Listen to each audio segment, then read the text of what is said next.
And reporter Jeff Moody is in South Molton in Devon, a lovely part of the world, of course, that market town, to find out what they're making of those figures. Jeff, are they sort of head in hands, or are they thinking, well, not too bad? Well, I must admit, there's no sign of a recession down here. The market, I'm at the Pannier Market in South Molton. It's been packed throughout the day. Stallholders are telling me that they've done really well today. And part of the reason why they're saying they're doing well at the moment is because they're able to lower their prices because they have less overheads. So actually, they're saying that markets are going to come into their own in this cost of living crisis. Are they holding their heads in despair? No. There's a very positive attitude here.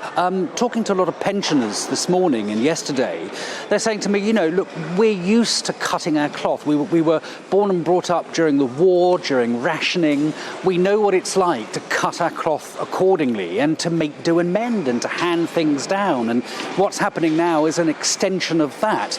But let me talk to Maureen, who runs this hand knit store. Come on in, Maureen. Hand knit store. Is that the right way to describe it? Yes. That'll do. So pensions are rising by 10.1%, kicking in April. Pleased with that? Yes, I am. It'll really help with the cost of things for us because we rely on our pensions. And also, of course, fuel. You're still going to get discounts in fuel, but not as much as we've seen so far. So fuel will become more expensive in April, around about the same time that we can turn off our heating, we hope. Well, I hope so, yes. We haven't actually turned ours on yet, so at the moment we're just carrying on and seeing what happens. How has it been for you? We are pretty good at finding all the bargains in supermarkets, so we haven't really had to worry too much so far, but we just don't know. It's the uncertainty, isn't it, that we've seen weeks and weeks and weeks of uncertainty. Tax going down, tax going up, not sure what's happening, wait to this date, wait for this date. Now at least we know where we are. Do you think that eases people's minds a little?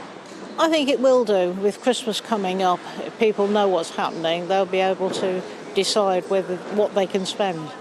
And do you agree with what people here have been saying, that market stalls are going to do quite well out of this because you can lower your prices because you don't have as much overhead? I think so. I've tried to keep my prices down this year. People say I don't charge enough, but I'm trying to help people, and as long as I can make enough money to cover the costs, then I don't mind. And the Pannier Market in South Molton seems to be doing very well. There's been a brisk trade all day, hasn't there? There has. It is actually a very good market and has been in the top 10 markets in the country in the last 2 years. Hopefully again this year. Hopefully again this year. And you're very pleased with the 10.1% rise in line with inflation of pensions.